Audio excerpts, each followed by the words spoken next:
know, if you can't visualize something like internally within your space. Yeah, he was like, how do you get people to visualize something creatively if they can't do it in their mind? Is that what you're asking me? Okay, so like what in the Buddhist tradition, they may say you have to have an external object to look at. It can be like a candle flame. It can be the Tibetan letter symbol for A, which is usually very powerful to do for the throat chakra. Or any yantra, which is like a geometric pattern, which basically refines your consciousness and brings it into ekagrata, or one-pointed focused concentration.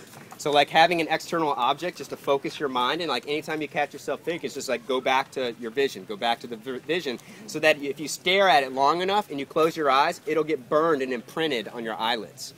Okay, that's what you want to have the visual experience. If you can't create it on your mind, then stare at it long enough so that you see it when the eyes are closed.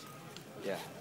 Are there external factors like sleep apnea or Yeah. pills? Yeah. Okay. Great question. Great question. I was going to touch on that. Yeah. If you're taking, you know, sleeping medication, it's almost impossible, I think, to have lucid dreams. You're just going to fall into a too relaxed state of unconsciousness, and if you're not dreaming at night, then that over time you're going to start to feel depressed. You know, because when we go to sleep at night, it's been proven that it strengthens our neural pathways within our brain, and it formulates stronger relationships to our memories. So if you're not dreaming, you're going to lose contact with an aspect of yourself. So like, it's better to go natural, like with melatonin, kava kava, valerian root, chamomile tea. Like all those things are good. Actually, like a product that they sell at Smoothie King, it's called Happy Dreams, which is really cool because it has like GABA and other things which are preceptors for or precursors for serotonin and other neurotransmitters, so that when you go to sleep, you'll have a little bit of melatonin, then you'll have more mental activity while you're sleeping. There's actually a book called Advanced Lucid Dreaming. It's all about taking supplements for dreaming, about having the optimal neurochemistry, and that's a very, very small part of it. I mean, it's actually a bigger part, but you have to have the intention, you have to have the training, you have to have, you know, the desire and the skills for it to happen, and then that's just kind of like a side aspect. So that's definitely there if anybody wants to go that route. Yeah. What's the deal with scissors? You know, when your mind's awake, your body feels paralyzed. I don't know if it's ever happened to you. Oh yeah, the sleeping paralysis. Yeah. So is there? Well, basically, like, you know, if we're running in a dream, or if we're looking around, then our eyes will go where the physical body's going, and we're having all those neural fire rings as if we were doing something physically, but the body has to put itself into a coma, or else we would get up and we would literally start to run. So that's why, like, it's said to do anything consciously in the dream world is 3 times more energetically powerful than to do it when you're awake, because it's purely on an energetic, conscious level. So, like, if you ever get injured, you know, if you have a sport, like for me, my hobby is rock climbing, and I tore both my rotator cuffs, fried my tendons in my hands, and so for several years I couldn't climb physically, but I could go into my sleep and I could do it. I had all the technique down and the moves, and when I would wake up, I would be a lot more excited and happier about doing that than as if I had done it physically in the waking state, because I would fall into like these patterns of like comparing my my progress with other people, or I would be like, oh, I should have climbed harder and all this stuff. But when you do it in a dream, it's just full on fun, you know, and it's purely on a mental level, so it's really good. Yeah, let me get you. I find myself quite exhausted. Okay. Like, I don't think it's like a control thing or something, but I'm exhausted from this dream. Like, I don't know how to turn it off, and I don't know how to turn it on. Are you making conscious controls during the dream? Yeah. And what are you doing? Like, I can like fly. I can breathe underwater. I can fight back and stuff. Like, it's been like a practice for me for 2 years, because I paint from dreaming the dream. It's part of my practice. So I don't know. I just find it to be quite exhausting. Okay, so like it's you know, it's all on the energetic body level. So if we don't have like a strong outer body, a shell, a container to hold this strong spiritual energy, then it can dissipate and we can feel more tired the next day. So that's why it's good to do like a physical asana practice as well as like sitting meditation. So like what I would recommend for you is to start doing, like, I don't know if you do an asana practice, but like get into a meditation practice and then try and meditate in your dreams. Like, don't try and like get caught up in all the fun and all that stuff, but just get centered and try and just cultivate more focus and awareness, and maybe try and use a mantra, and then bring that mantra into the waking life, and then see how energetically, if that shifts you. So let me talk about, somebody asked me about what I do in the dreams. He asking you. Yeah, he asked it. For a while, like I was like, okay, I want to do things with my hands, because when I was dreaming, I'd always have to go back to looking at my hands, you know, and it was just like, okay, every 30 seconds, boom, my hands, okay, I'm dreaming. And then I was like, why don't I do some fun with my hands so I don't have to keep looking at them, but I'm consciously making an action. So the most obvious one at the time was to be Spider-Man, because I'm a climber, and I love shooting webs. And so when I would do that, it was just so much fun to, you know, swing, and then I just ran away with it. It was a lot of fun. And then I saw the Wolverine movie, and there's a great scene in there where he extracts his claws and he starts climbing up a rock wall at the side of that tower at the end. And I was like, oh, that's so cool, I want to do that. And my intention was like so strong in that moment. Remember, I got up during the movie and I was like, I'm going to do that. And I did that the next 3 out of 4 nights. Like, I was so excited. And then I got like addicted to the power of like being Wolverine. And like anytime somebody would come up to my dreams, I would like extract claws and be like, what do you want? And I told my teacher, my dreaming teacher is Lama Glenn Mullen. And I told him about that. He's like, you know, how do I, you know, bring in this more compassion, namaste kind of energy? And he told me a story. I can't really share with you guys. It's super X-rated. Yeah, I know. Maybe in private. But it basically, when I thought of that in the dream, like he said, he said if you're living in a monastery, you'd have to go off and sit in a corner for like a month or 2 and think of this story. And this is not a story you want to think about like twice. And so I was like, oh my God, like I have to think about this in my dream. And so, but as soon as I did, all of that really aggressive energy stopped. And I like fell to my knees and I was just like in prayer position. And now when I embrace people in my dreams, it's like with a full-on hug. Like I haven't extracted claws since. So I still want to be a superhero, right? So like one of the goals in dreaming is to find a personal object. It can be like a headband, it can be a hat, it can be your mala bead necklace. For me, I was like, I wanted to find my grandfather's ring. And so this was something I worked on for like 2 years. I'd always look at my hands, my dream, and my ring wouldn't be there. So what I did is I got online and I knew the Green Lantern movie was coming out this summer. And so this was like a year ago. And I just watched the previews for that like 20 minutes straight. And the whole time I put myself in there as if I was the Green Lantern, just to create like the imprint and the mirror neurons. Because anytime you watch somebody doing something physically, TV or live, your body is refiring the same neurons as if that person's brain was doing it. So if you put yourself into their shoes, so to say, then you can strengthen those pathways. And if you do it with even stronger, with like an intention of dreaming, like I'm going to do this in my dreams, then you can wake up in the dreams and do it. So like when I finally found my ring, then I became the Green Lantern. Anything I wanted to do consciously, I could do. I could shoot tennis balls or missiles from my ring. I could create force fields. I could create airplanes. I can use it as a whip. Like anything I want to do, I can do with my ring. And so you're only limited in the dream world by your own self-imposed limitations, or however you block your creativity or consciousness. Like really, the potential is truly unlimited. Yeah. So again, I hate to be practical. That's right. Yeah. There's no end game, and I'm not looking for an end game. But what are some of the benefits that you feel that you've gained from lucid dreaming? Okay, cool. Overall happiness. Yeah. Well, like I said, like one of the main reasons to do it was to overcome.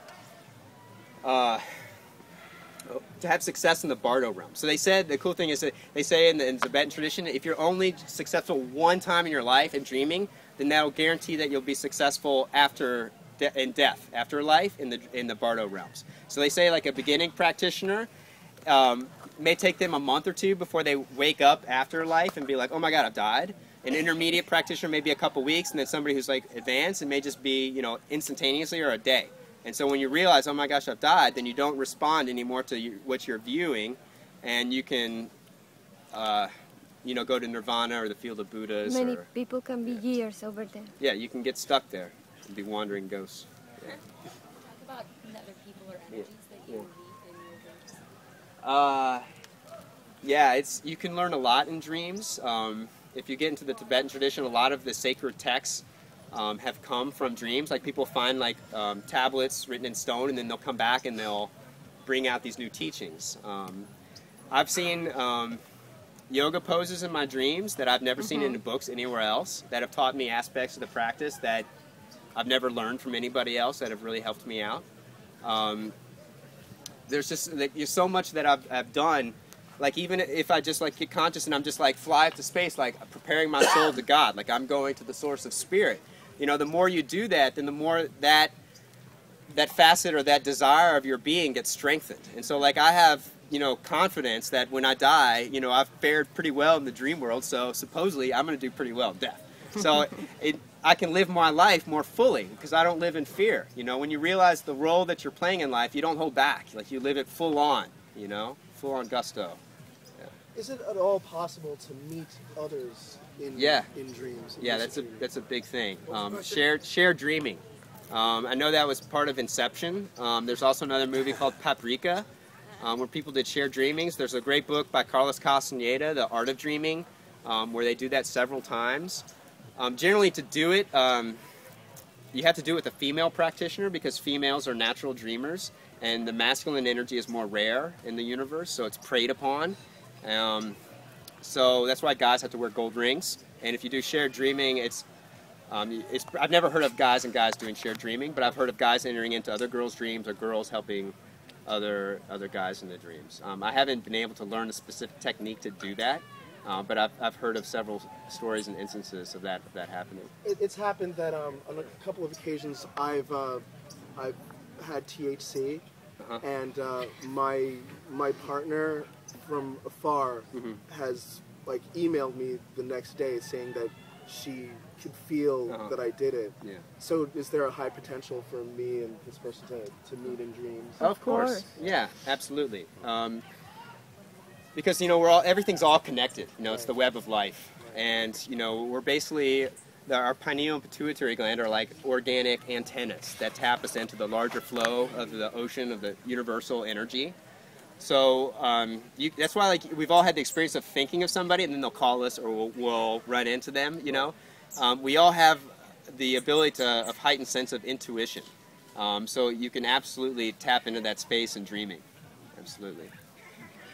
Yeah. Ken, I have a question. Yes. If your girlfriend complains a lot that you move, talk, walk, and... I was joking. What about meaning? Like, how do you really know the meaning when you're dreaming? The meaning, like what's... Well, like I said, you don't want to look for a specific meaning. You want to look at more of like what energy is that dream aligned with. Yeah. And how about the movement? Like, I'm telling you. But moving when you sleep, physically? A lot. Like, A lot. Rolling around, kicking. You know, there's a few things you could do. Like, I've actually done this before, where you get a yoga belt and you like lasso your feet together. You support pillows underneath your knees, and then you lay back. So you're basically locked into this position that you can't move. Be careful when you wake up. Yeah, be careful when you wake up. You have to remember you have a belt tied around your legs. I almost did a face dive one morning doing that. Yeah, that's a tough one. I don't really know if somebody's kicking you around that much. Yeah. I'm wondering about other people in your dreams, specifically people who passed on. I often Yeah. have dreams of people who died. Yeah, it's really powerful. There's lots of stories of enlightened masters or other family members coming back to people, and it's like when that happens, you just have to be assured that they're coming back to give you a message to let you know, hey, it's okay. Like, I'm still consciously here, and I'm looking after you. I love hearing stories of like that from people. Yeah, they're really powerful. Okay, I'm just going to take a few more questions. Does anybody have the time? I want to do a few meditation. 1:45.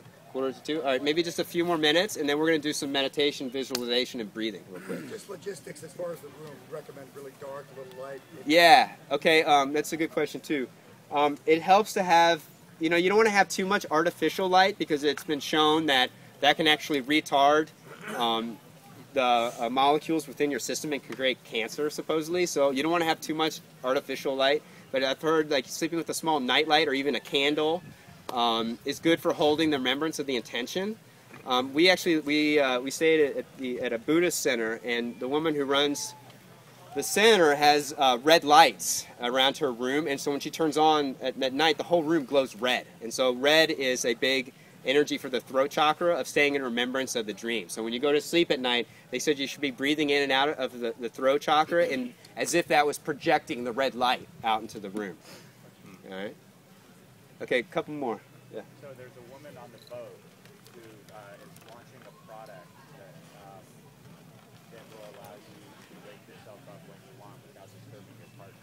Oh. Oh, cool. Cool. There's also a Nova Dreamer mask. It's created by the Lucidity Institute, Dr. Stephen LeBerg. It's just a sleep mask, and basically when you go into REM, it has sensors that detect the movement of the eyes, and so behind the mask it'll actually flash lights, so that in your dream, like the walls will start flashing or headlights will come on at you, so that you wake up in the dream. Now, some people, it really works well. I'm a very light sleeper, so I'd always be like, oh my God, I'm dreaming, and I would get too excited and just wake right up physically. But that's been out for a long time, and they're like $120. You can order those online. And those work really well. Okay, one more question, and then I'll be around afterwards to ask her any more questions if anybody has any. Yeah. I have two family members in my family that when I found out when they passed away, I was having a dream and I was crying tears of blood. Mm-hmm. And I ended up waking up, and this has happened twice now, my grandmother and my uncle. Mm-hmm. And then I end up feeling very sad. Is it a sad thing, or like? Well, that's the thing, is like you fake it should be sad. Right. And so then you create that energy pattern of I should be sad because that was a kind of a weird sad dream. But what if you like get past it and be like, wow, they're still energetically connected with me, and just like don't put any kind of meaning to it, or don't put any kind of subjective value to it, and just take it what it is, and then think of like, how is that aligned with my energy, and how did that come up, and how can I use that to become more conscious and focused? I figured the second time it happened, it wasn't a coincidence. Yeah, if it happens 3 times, then you really got to look at it.